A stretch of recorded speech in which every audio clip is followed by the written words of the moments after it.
thank you once again for the invitation, for giving me the chance of being here today on behalf of the initiative that I am working for already for 7-8 years, which is the European IP Helpdesk. We are a service initiative of the European Commission that has the objective of making, so to say, the life easier for small and medium enterprises and researchers mainly when it comes to intellectual property and intellectual property rights.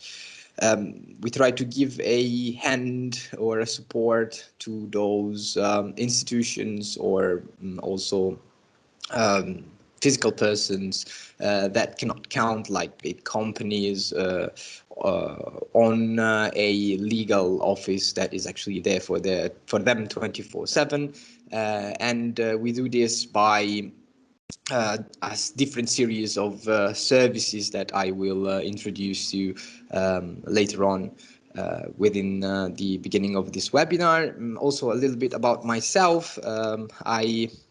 I'm a senior legal and IP advisor at Juris GmbH, which is the company beneficiary of the grant by the European Commission that has started this edition of the European IP Helpdesk. This is a service contract, and we are coordinator of this service contract. We were also present in the previous editions of the European IP Helpdesk already from the year 2005. I wasn't there actually, but I came in the last 8 years from 2013 to 2014. So mainly at the beginning of Horizon 2020, and we had a series of interesting cases and supports for companies and researchers mainly within this framework program. And hopefully we're going to have another series of successful cooperation in the next one, which, as you know, is going to be Horizon Europe for the next couple of years. Oops. And so the European IP Helpdesk is actually there to provide first line IP support. What does that mean? It means that we pretty much explain what intellectual property rights are, how to use them, how to register, how much they might cost, and also we can very well focus on the problematics of intellectual property within European funded projects. And that is because actually the company I'm working for, Juris GmbH, is a project management company specialized in the niche field, I would say, of European funded projects. And we currently have 37 Horizon 2020 projects ongoing. At the moment, no Horizon Europe project, but as you know, it is still going to start with the big wave of calls and therefore the founded project. So we hope that we can be successful in the second part of this year. Additionally, we are present in events around Europe, raising awareness for beneficiaries and EU-funded projects regarding the importance of intellectual property, especially, I would say, in the impact part of the proposal, perhaps how to avoid making a couple of mistakes that sometimes are crucial for the founding of the proposal and the project, and that should be anyway definitely avoided. And we are also active and there for small and medium enterprises who are outside of course, Horizon 2020 and Horizon Europe projects for example, EN cross-border business activities, try to provide templates for contract, license agreements, and so on and so forth. The beneficiaries of our services normally are the ones that you can see here. So beneficiaries for EU-funded research, small and medium enterprises. So as I told you, those who may not count on a large 24/7 law firm in office, so to say, within their premises, but also intermediaries to be better known, I would say, around the European continent.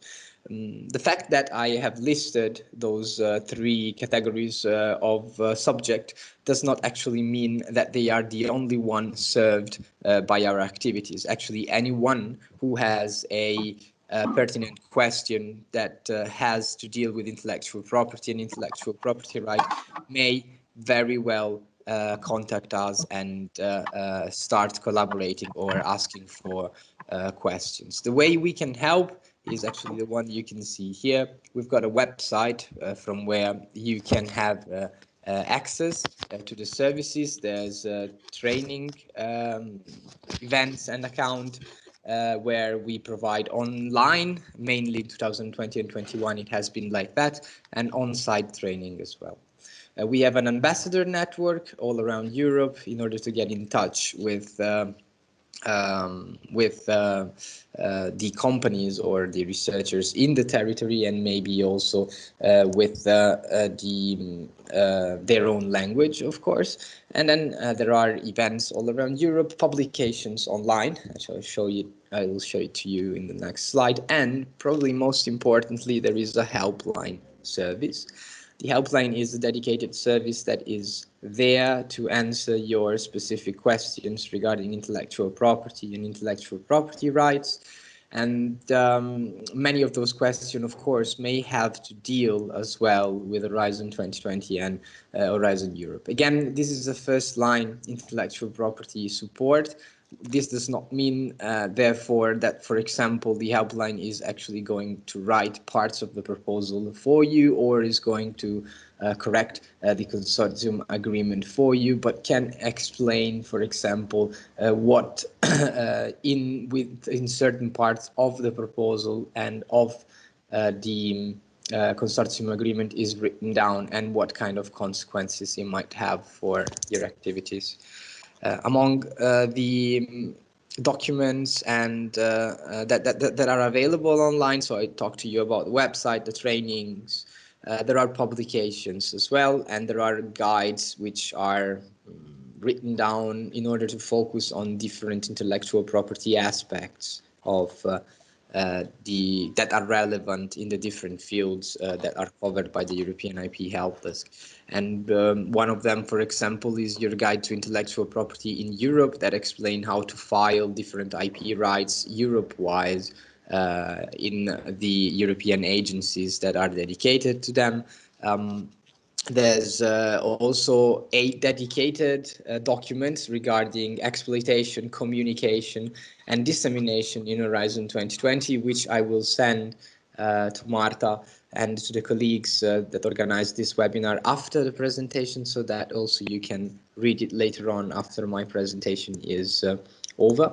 And we have audiovisual content, which is also available on YouTube. And where our speakers are explaining the content that they tackle through their webinars. We are also active on Twitter and on LinkedIn. I told you already about the helpline. There's information that I haven't told you yet. First of all, you can also write in Spanish. Actually, the helpline is sitting in Alicante and our experts are there. So they do speak Spanish. But secondly, and probably most importantly, is that all the information that you're going to share with the helpline are going to be considered confidential. And therefore, the helpline cannot communicate to any third party any of the information that you have shared with them. And that is very important regarding, for example, novelty, regarding the novelty issues that might be there with regard to patents and disclosure of information. None of the information that you're going to share is actually going to be disclosed in any manner. I have put a couple of examples here with regard to the most frequently asked questions, but I will simply skip it. It's just for you to have it later on. We have finished actually the offers of webinar that we're going to offer, and there is only a couple of webinars going on until the 7th of July. But I put this slide here with the previous webinar that we have carried out throughout the first part of the year in order to remind you that if you want to, and if you're interested in any of the webinars that you can see here, you can actually have access to all of them. You simply need to write an email to training@iprhelpdesk.eu. And we will provide you with the link and the slides of the webinar, despite them being done already in the past. So if you see something that might be interested and it's in the future, perfect, you can register and take part to the webinar. If you see something interesting, but that was already done in the past, so don't worry about that, because we're going to repeat it anyway in the second part of the year. But if you really need to see it at the moment without having any chance to wait, you can simply write us an email and we will allow you to stream it at any moment, simply by typing your name, surname, and email account.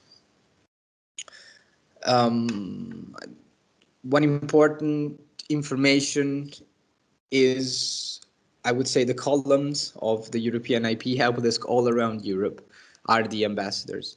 The ambassadors are a cornerstone of the services that we offer, because they are the entry door for the European territory. They can speak the language of the companies and the researchers in that territory, and our life would be certainly much, much harder if we wouldn't be able to count on their support in the activities that we offer. So very big thank you to all our ambassadors, who are, by the way, 47 in 28 different countries. One last information, and then I promise that I'm going to start with the actual factual information with regard to communication, exploitation, and dissemination.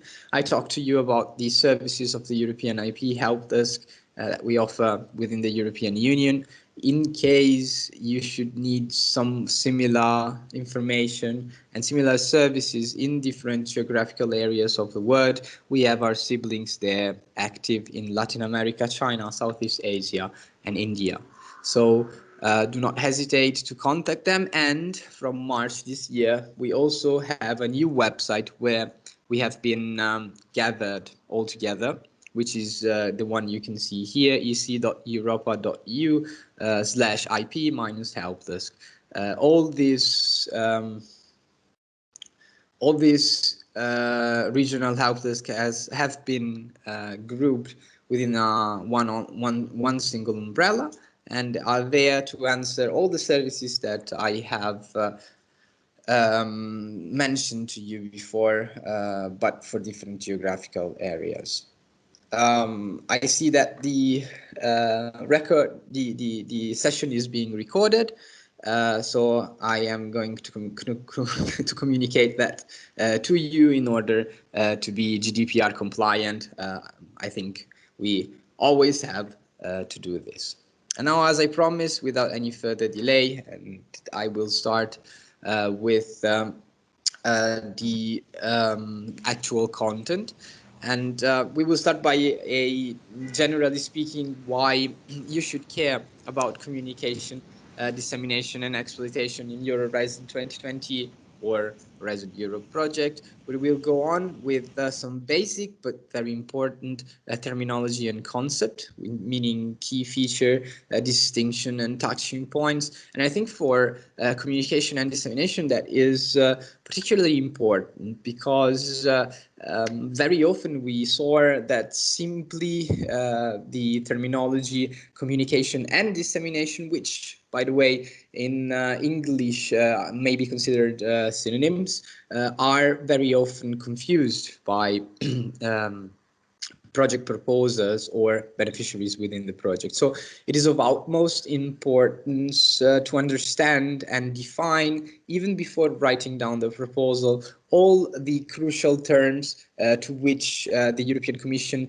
has emphasized its attention in the last few years, and be able to write them down and put them in the places where the evaluator and therefore the Commission expects to see them. And then we're going to see a little bit of resumes of potential IP strategies that we have seen happening in the last few years, and perhaps explaining a couple of points, both regarding communication and dissemination strategies, as well as exploitation strategies. So as you see, there's a lot to talk about.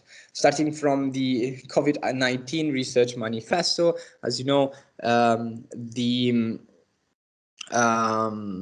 pandemic that hit the European Union, but also the whole globe, has brought to changes towards the way also research somehow is seen, and has brought the attention of the European Commission even more towards the fact that results that are generated through public money and therefore through research need to be accessible for everyone, and most importantly need to be used, and therefore the fact that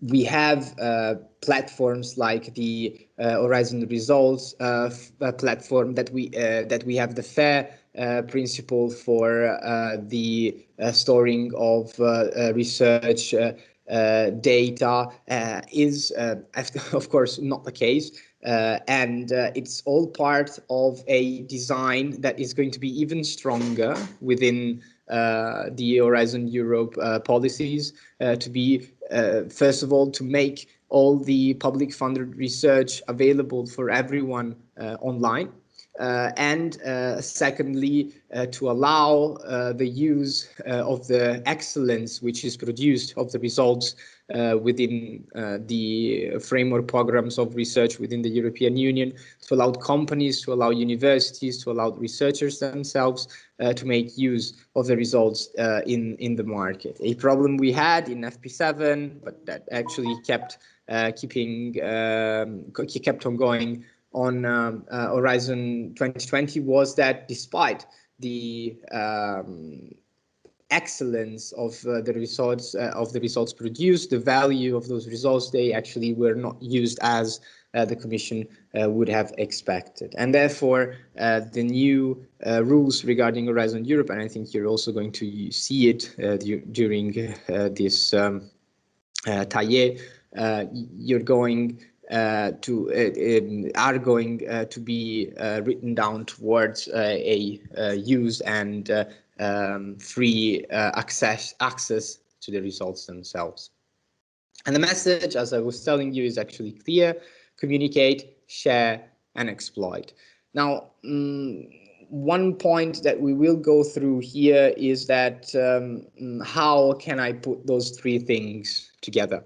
The question that we often receive is that how is it possible then for me to communicate the results, or let's say to disseminate the results through a open access system, for example, both for data and for patents, but at the same time the Commission, you're telling me that I need to protect those results, that I need to have intellectual property rights to results. For many, this question is not clear. And that brings to the answer to this question, of course, is not clear.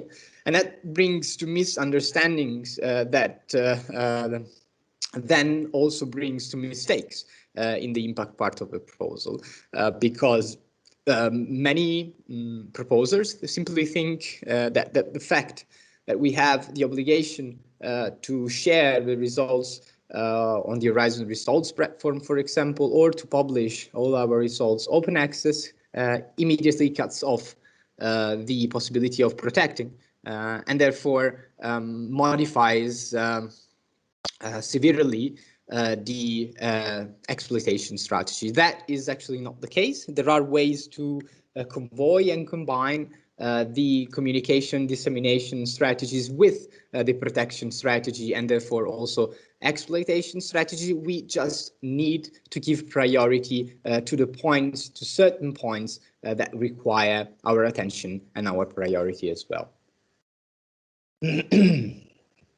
Excuse me. What was one problem I told you before? Well, the problem for FP7, for the previous framework, from the point of view of the Commission, is that results were not used as in the amount that the Commission had expected they would be used. And therefore, one main objective of a proposal should be also that of bringing the research results to the attention of multiple audiences, because the more audiences, the more targets are reached by the results, the more are the chances that actually those interested targets are going to make use of the results. So the results then are going to be exploited and used not only internally by the consortium, but most importantly externally. And the more targets there are that are reached by the communication and dissemination activities, then the more chances there are also actually that those results are going to be effectively used. And together with that, of course, come a couple of obligations by the European Commission regarding dissemination and communication activities. And if you check, if you already have a, of course, you have been already involved in Horizon 2020, maybe also FP7 project, but in the next grant agreement of Horizon Europe that you're going to sign or that you're going to access to, you're going to see in the following article, for example, the 28, where the Commission is telling us that we have the obligation to promote the action and its results. In here, the Commission is telling us that we have an obligation to communicate the action and communicate the activities that are going to be carried out by the project. And communicate means to make the outside world aware of the existence of the project and the action that is going to be carried out. Then there's Article 29 with an obligation to disseminate the results, and the fact, for example, that those articles are so far away, you see 29 and 38 between each other, and that one is talking about communication and that the other is talking about dissemination, is also a hint that communication and dissemination are two completely different subjects in the mind of the European Commission, although in normal English, so to say, they are almost synonyms. But when we say disseminate, if you think about it, and if you look for a couple of examples in your project or in your proposals, you will see that beside the word disseminate, you will always find results if you've written that down correctly. Why? Because dissemination activities always refer to results. There cannot be any form of dissemination activities that is not connected to a certain results produced by the project, because the final objective of dissemination activities is that of finding potential interesting target groups that might be making use of the results. So a form of fostering exploitation of results themselves. Whilst if we go back to Article 38 and we talk about communication, there we have instead the simple promotion of the action without target groups, without simply giving information about the project to the outside world.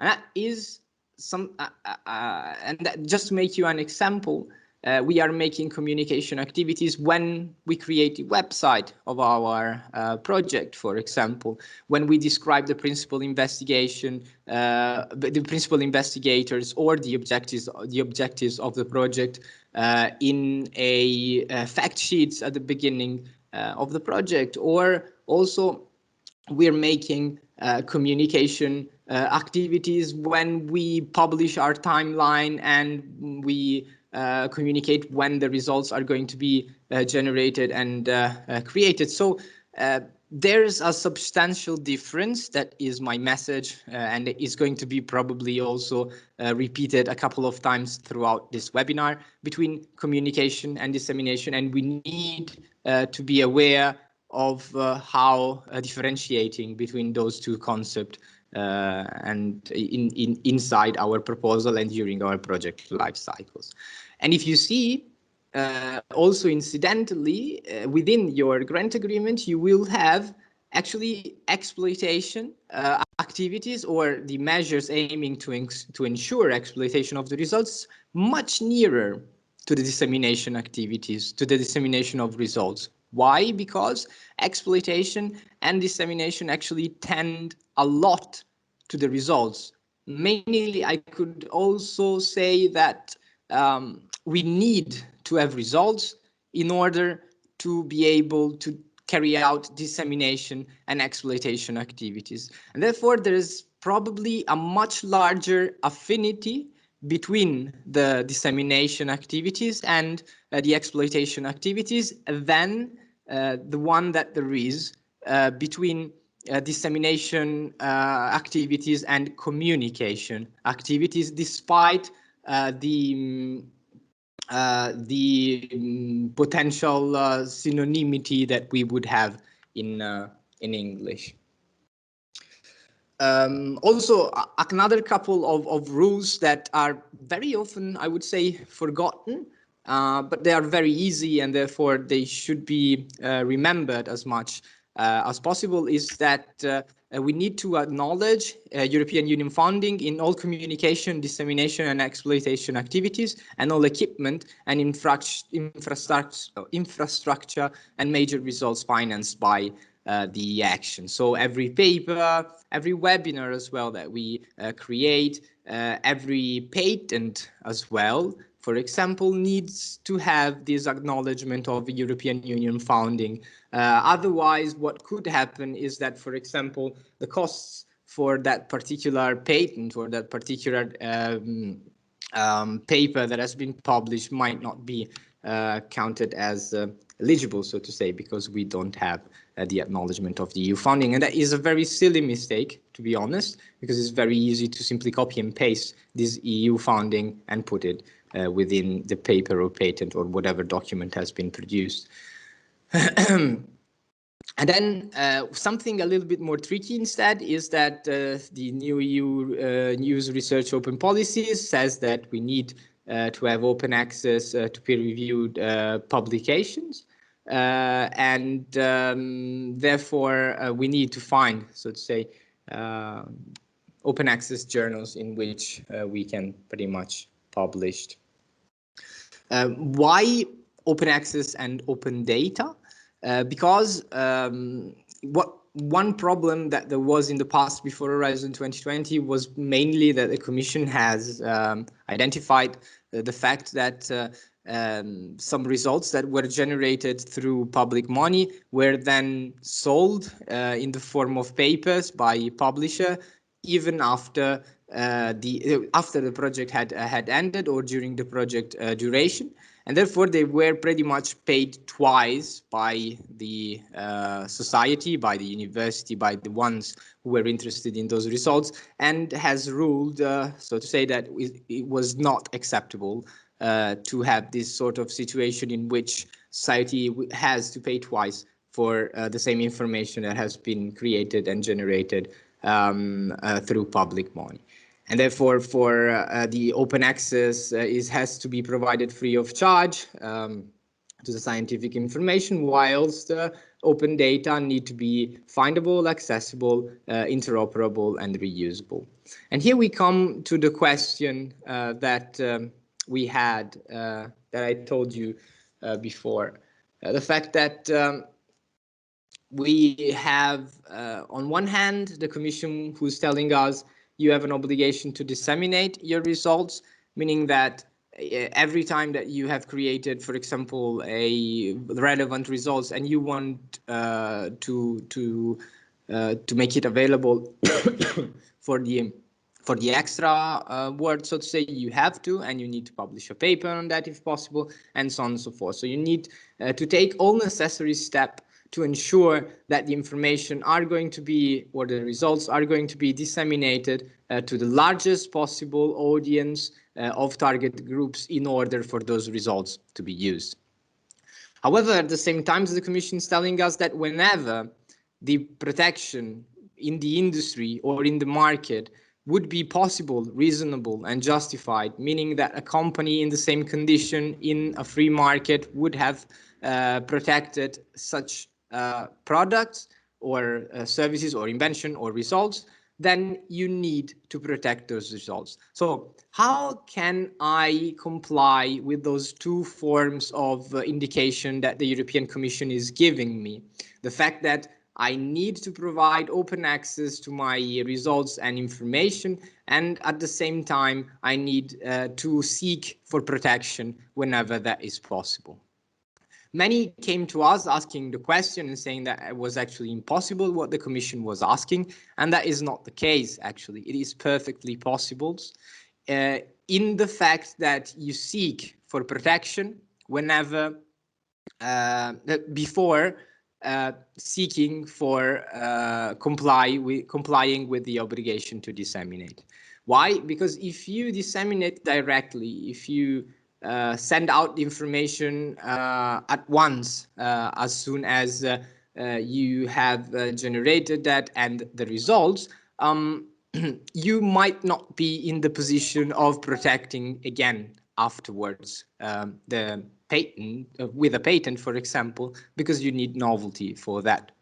However, if you start with the protection activities before having complied with the obligation to disseminate and the dissemination activities, well, then you might be able to do both of them once again, meaning that you have your patent application, and after, for example, you have your patent application, you can then disseminate your results, publish your paper without any form of risk, because then the examiner who is going to check your patent is simply going to see what has happened before the date of filing of your patent and not what has happened after that date of filing of your patent. And if your publication is dated after the date of filing of your patent, it will have no relevance in the examination for the novelty of your patent. That is something pretty technical, I would say, from a certain point of view, but that is very often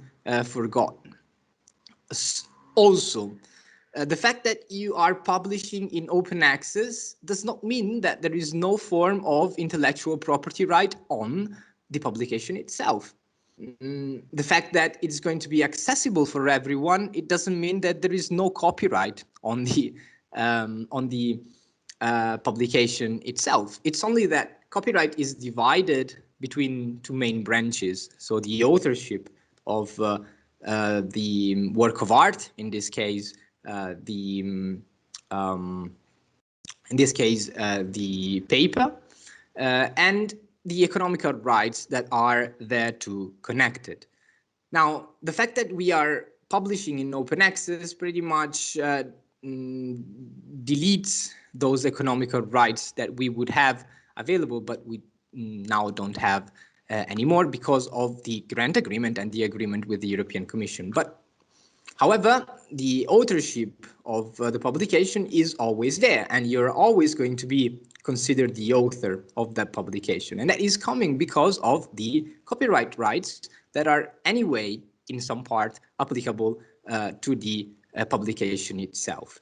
Also, the fact that, for example, we are going to create software, let's say like that, and that we are going to make this software open source, that is also a very frequently asked question that says, how can I protect my results if my strategy for exploitation is actually open source? You can choose. You can either try to patent your software, if that is possible, of course, but the fact that you've got a patent on your software does not mean that you're not allowed to carry out a open source development within your exploitation activities. Why? Because the fact that can develop a software on an open source mode, for example, is that is not the protection in itself, but it is the way in which we allow others to bypass this protection. So even if there is a patent, but we allow everyone to have access to the results and modify them and build upon them with a license that is very open and that is free to modify and further commercialize in the market, for example, simply acknowledging the author of the work, like, for example, many copyleft licenses that are currently existing. Just to name an example, the Creative Commons license for copyright activities. Well, then the key for the exploitation here, for the open source exploitation strategy, is not the protection in itself, but how we deal with that protection that we have created. So what kind of license we want to apply on that particular product or service that we have generated as a result. So don't ever think that what the Commission is telling us is a contradiction, that we may not disseminate on a open access level and open science level and at the same time protect. We can do both. We just need to have a right order to do this. And we need to do it, of course, in the right time, in the right order. And we need, of course, to keep the exploitation strategy in line with the protection activities that we have carried out or that we're going to carry out. With benefits of having a communication, dissemination, and exploitation strategy. So communication, dissemination, and exploitation strategy is a concept that is very often seen in or developed at the beginning of a project in the plan for exploitation and dissemination of project results.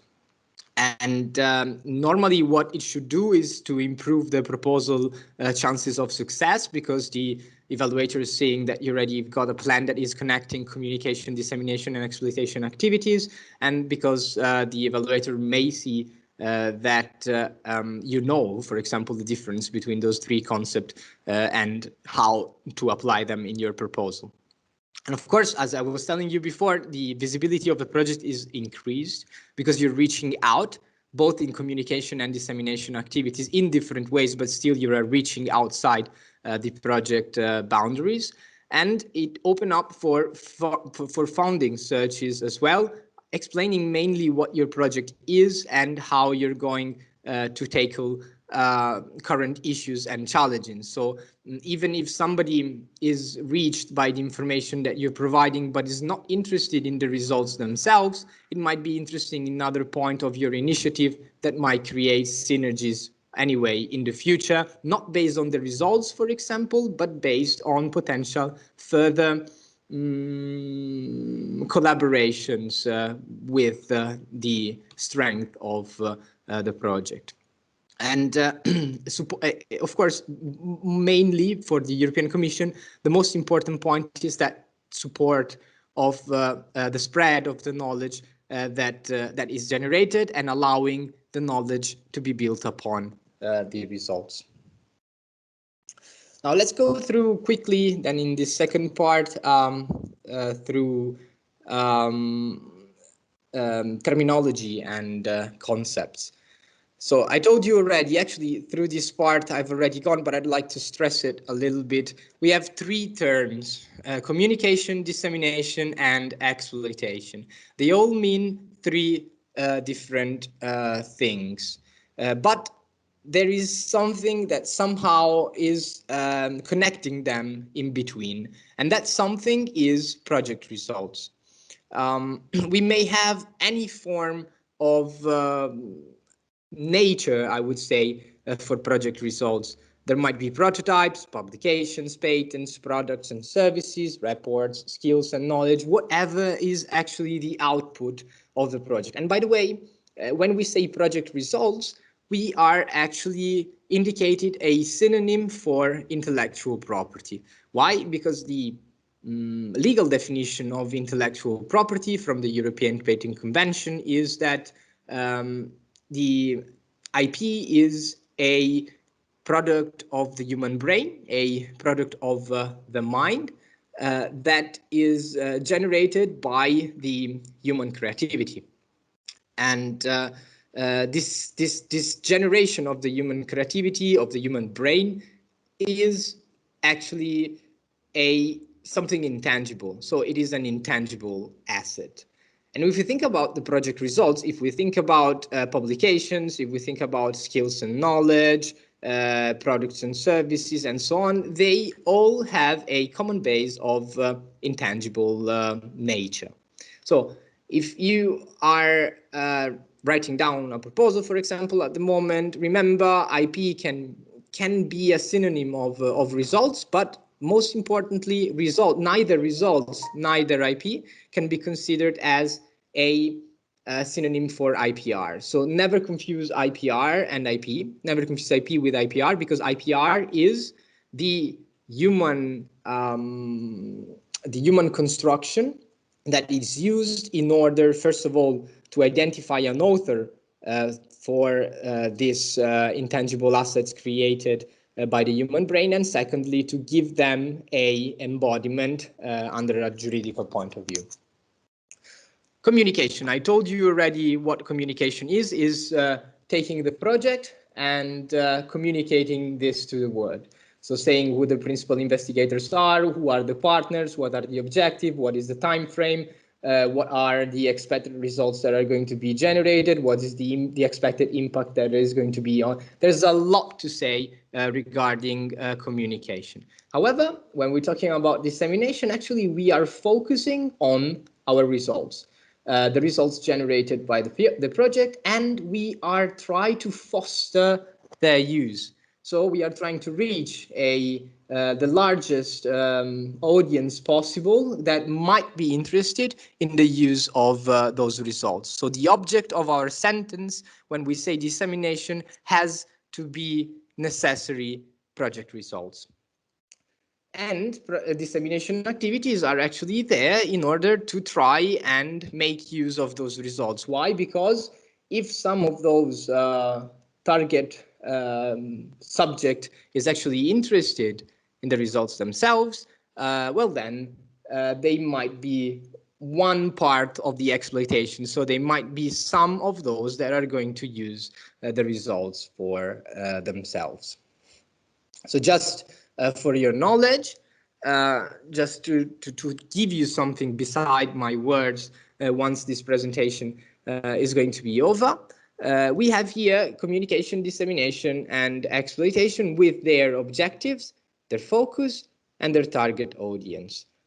So for objectives, as I told you, communication is to reach out to society and show the impact and benefits of the EU-funded and research and innovation activities, whilst dissemination is the transfer of knowledge and the results that enables, and you can see it here, others to use and take up results. And so pretty much enables exploitation, because exploitation here means effectively use of project results. And then what we do, the focus of communication is about informing and promoting the project, whilst the dissemination, for dissemination, the focus is to describe and ensure that the results are available for use, so trying to reach the target groups and so on. While the focus on the exploitation is to make concrete use of research results. And again, then there are going to be different target audiences, of course. Why? Because if we are communicating those information simply to the outside world, then we have a huge number of target audiences that we should actually target, so to say. Whilst for dissemination activities, well, in that case, we should be a little bit more selective on the target groups that we have, in order maybe to personalize also the communication with them, to explain them why they might be interested in the information, in the results that we have generated, in order to maybe get them to exploit the results, get them to use the results as well. And for the third point, so we have a general concept of the Commission's view of communication, dissemination, and exploitation. We have a main description of the terminology used within and the target groups for those three concepts. And then let's see a little bit a couple of examples regarding the praxis, so to say, and starting from the tools, because actually a variety of tools are available. We mentioned a lot of them. There's for communication, there is website, there are fact sheets, there are emails, email use also for exploitation, conferences, awareness raising, and so on and so forth. For dissemination, we can find videos, messaging, we can find meetings, etc., and so on. So actually, there's a really wide range of tools that we can use. Only we need to see which one are the best fitting for our project and which one might be mostly useful for the project itself. Therefore, we need to first define the purpose of the communication, dissemination, and exploitation, and who is going to be addressed by it, and then identify the right tool to carry out the activities that will optimally convey the message. So what is important? Important is to stay in line with the strategic plan and choose activities that are best suited to the project. Hence, there is no one-fits-all solution. Writing something, so copying and pasting something in each project that we are going to generate, to create or write after in a under a dissemination, exploitation, and communication point of view is a very unwise thing to do, because we need to adapt and see what is the best solution for the project itself. And here a couple of examples of the timing, because that is also important. So when we are tailoring communication, dissemination, exploitation activities to the project itself, we need also to say when those activities are going to start. And if, as you can see, communication activities can start from the very beginning of a project, because we do not need results yet in order to start with communication activities. I told you this is the website, this is the presentation of the parties, the objectives, and so on. Well, to start with dissemination and exploitation activities, we necessarily have to have results.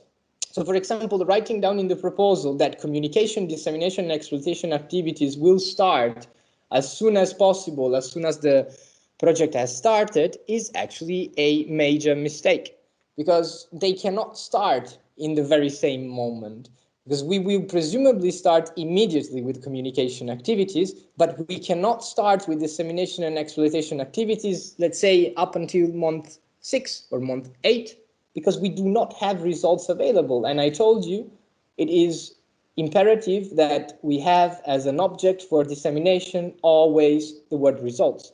Otherwise, we're saying under the Commission language, so to say, nonsense. So pay attention to this. Don't make this form of mistake. We've seen it happening a lot, and that is something that is easily avoided simply by tailoring the dissemination and exploitation activities to your project, and see, for example, when the first results are going to be available. And therefore start from their dissemination and exploitation activities. But of course, you may ask yourself, how can I then tailor my project? So what are the steps that I should think about when I really want to tailor the activities, the communication, dissemination, exploitation activities? Well, first of all, I told you here the situation analysis and positioning, so see where we are starting from, and then planning strategically and managing those activities and the results that are going to be generated. And finally, there's going to be a little bit of regarding monitoring, but we're going to see that. We will focus on the strategic planning. So pretty much the analysis and the positioning of the situation, we should have it from our excellence knowledge, so to say. So who are the main stakeholders, for example, and how they can be useful to reach target, and so on and so forth. But then we need still to define what are the communication objectives for the project and the results, and we absolutely need to identify the target audience. The target audiences that might be the one interested in the results, or might be the one that might be our bridge in order to reach interested target for the results. And also how we're going to communicate. I told you before, perhaps a tailored communication or a general communication is fine for communication activities, but it might be wise to tailor the message for the different target audiences in the communication, in the dissemination activities, and how to best reach certain parties better than others, so to say. And then a project branding. This is part of the communication activities. So do you have, for example, an electronic signature? Do you have PowerPoint slides that you can use? Do you have Word? And so on. So this project branding, it goes from this easy part, so to say, to up a potential way of writing fact sheet and communication to the outside world. But the project branding is actually something very much valuable and evaluated as well, because it gives already a corporate identity to a project that otherwise has been born from nothing, so to say. And the communication activity plan with timelines, responsibility to be done during the project, and of course for this plan resources management in terms also of budget. But I think you're going to see that later on in the next few slides. So this, I would say, it's something that we need to take into consideration while we are writing down the proposal. Absolutely. And then once we are in the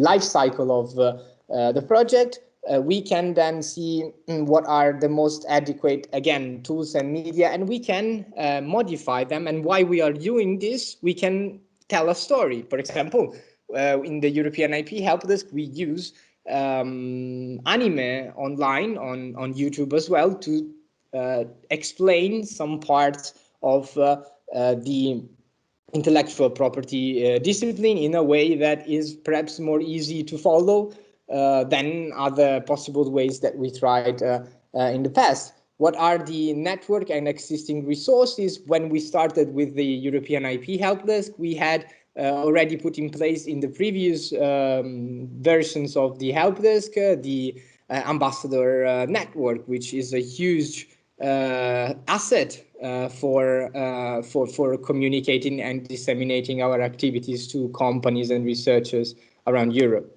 And so on, and so there are many points to be followed and to be covered. That goes also under a strategic point of view. So if we think about here dissemination and communication, Here, for strategic planning, we are talking a little bit more about exploitation activities. So what are the key exploitable results, and therefore how we would like to disseminate them, and to which, again, target audiences are going potentially to be used those results.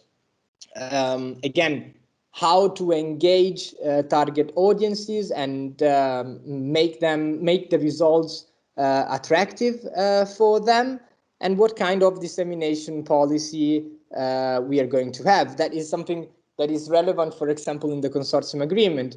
In each and every Horizon 2020 project, we had the obligation of waiting at least 45 days before we would be able to disseminate the results. And that is something that has to do with dissemination policies, because if you publish before, or if you disclose the information before, you are actually in breach of the consortium agreement. So also knowing those rules is a very important part of the game itself. And then there is going to be the plan for dissemination and exploitation of project results, which actually it has changed name. I'm going to look the original name. I got it in the other slides that I'm going to show you later on.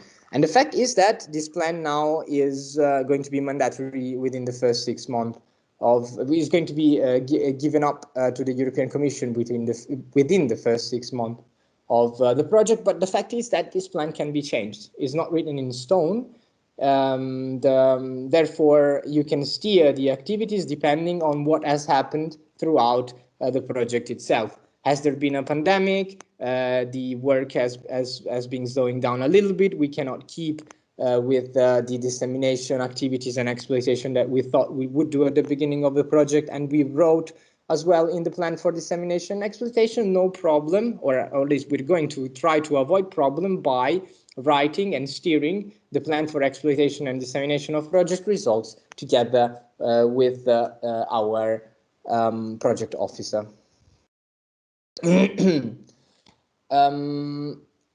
Finally, for dissemination regarding implementation and management, what kind of structures and procedures do we have in place? Those are the 45 days I was telling you before. I'd like to add a quick information here. Internally, by our company, we use a couple of project management tools that can really state when a communication, when a dissemination activities proposal has taken place, so that if the consortium agreement is telling us that we need to communicate to the others 45 days in advance that we are going to publish, we also need to be sure that nobody then, even if we did it, is going to say that we didn't do it. And simply writing an email might be dangerous, because an email can be forgotten, not seen, may not be sent to the recipient, and so on and so forth. So what we usually do is to have this project management tool that is sending an automatic communication that the request for dissemination actually has happened, and everyone is sure that on that day there was the official notice to all parties. But everyone may have different procedure and different ways to do this. The coordination of the dissemination might be through scientific publication, open access repositories, conferencing, workshop, training. Again, it depends. It depends on what you're going to do, what is your technology readiness level of your project, and so on and so forth. And the intellectual property management is a part of this, because of the novelty principle that I was telling you before, because of the fact that dissemination and protection activities are the same side, are different sides of the same coin, and we need always to keep them together into consideration. And I think I told you already, but dissemination drives exploitation, again, because we are reaching out to those target groups that might be interested in the use of the results. I think I moved backwards, but doesn't matter. I talked to you, I think, already about these slides. I would simply go back to here, because I was telling you before, identify key exploitable results, okay, and how those results are going to be used. So we here maybe an interesting information is that how do we normally identify key exploitable results in our project? There are some ways to do this. It might be done through, for example, we have an innovation questionnaire that we distribute at month 6, 8, and 10, depending on the project, to the different principal investigators and the work package leaders.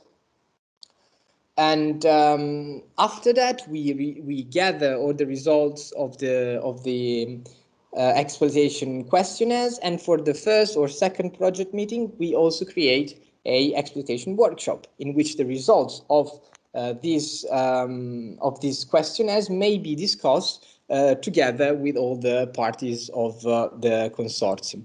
That makes that everyone within the consortium has a overview, more or less, of the results that have been generated throughout the project, and most importantly, the coordinator always have a comprehensive overview of what is going on within the different work packages and within the different principal investigators. There's also some ways to see what kind of key exploitable results we have depending on the innovation readiness, so technology readiness level, and whether the management for innovation is ready or still needs a couple of months or years perhaps to be brought to the market, and most importantly, potential market barriers. So if there are already patents that would prevent me from commercializing this invention, competitors, and so on and so forth. And based on all this information about the key exploitable results that we identified within our project, we can then develop a potential exploitation strategy that might be one at the beginning of the project and might be actually another at the end of the project once the results have been generated. How can we modify these two situations? By steering them in the plan for exploitation and dissemination of project results. I will skip a couple of slides here. Anyway, we're talking about the market conditions, so this is the last point we had seen before. So potential barriers or problems that might be within the market itself. I think I wrote actually the slide twice here. Apologize for that.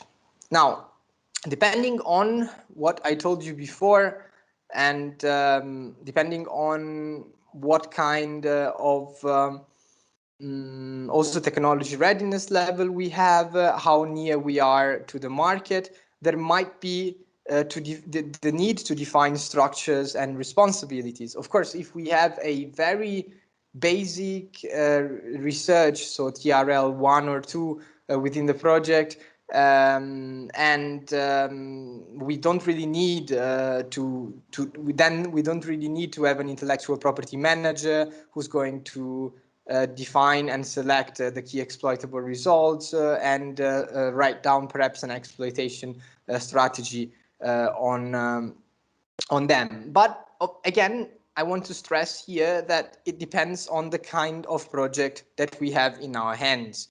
And therefore, it might be in some cases that is necessary, and it might be in other cases that is not necessary. What is always, however, necessary to do is to share the background with the other parties. And we can do this, and we will do this, in the consortium agreement. Consortium agreement in the attachment 1, normally with the DESCA model, which is 90% of the cases of the project that we normally see within Horizon 2020 and very likely also in Horizon Europe, will give us the chance to write down the background that we want to include in our project, and allow others project parties to use as well.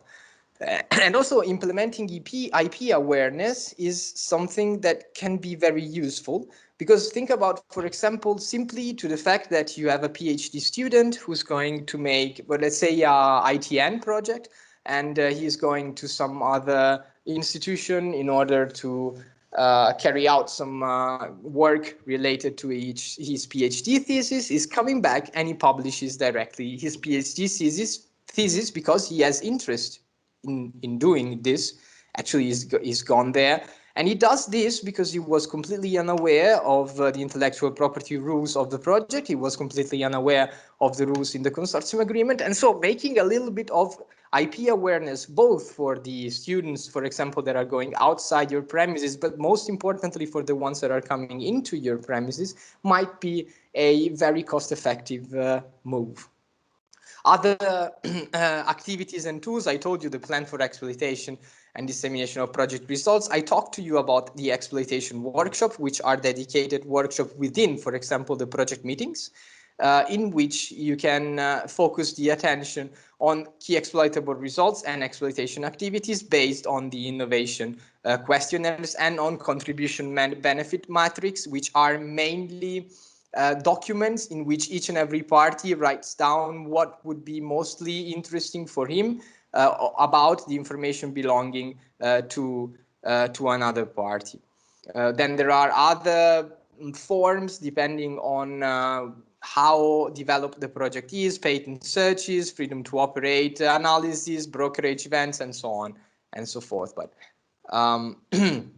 we are running late, so I will quickly go through the last 5 slides, and all the information that I have given you before regarding the exploitation, the dissemination, actually have something in common, that we need to understand the landscape. So we need to understand the market, the competitors, the technology, the existing intellectual property, in order to be credible, pretty much, for the evaluator, that very likely is going also to be aware of these points here, of the landscape, of the market, and of the potential of the technology itself. And also we need to explain how those results are going to be accessed by other either beneficiaries or other third parties in the project. So who will provide the results? We can write this down in the consortium agreement. Is it going to be a research institution? Actually, we can see it directly, because in our consortium agreement we have the definition of all the parties and so on and so forth. What are the expected terms for the use of the results? Is it going to be royalty free? Is it going to be on a fair and reasonable condition? Is it going to be for exchange for technology, and so on and so forth? So we need to understand the landscape. We need to see who is going to be using the results, if it's going to be within the consortium, or if it's going to be outside the consortium. Is it going to be part of the parties, or is it going to be, for example, through license to a third party? But then if it's going to be a license, are we going to need a patent for this in order to be able to license that out? Or are we going to license know-how? You see, there are many questions, and they should be adapted to the very project that we are going to cover and that we're going to develop. The only point is that we need to convince the evaluator, who knows many information, of course, regarding the fields of use of the results. But as I told you, there are, and then many exploitation pathways that can be used. And something I really like to tell you is that you should not confuse the definition of exploitation with monetization or commercialization. That is not the same thing. Exploitation actually means simply the use of the results, and using results may also mean simply using them for further research activities, or using them for education activities or policy use for the European Commission itself. So it's not monetization. We don't need to enter the market with results that are clearly not ready for that, but we need to find the right path for the results that we are going to be generating. Of course, an evaluator is expecting that if we start from technology readiness level 6 or 7, depending on the project, we are not going to end at 3, and therefore the exploitation pathways chosen have to be according to the start and finish point. So every project has its own speed, and we need to go at that speed, so to say. Sorry. And there are also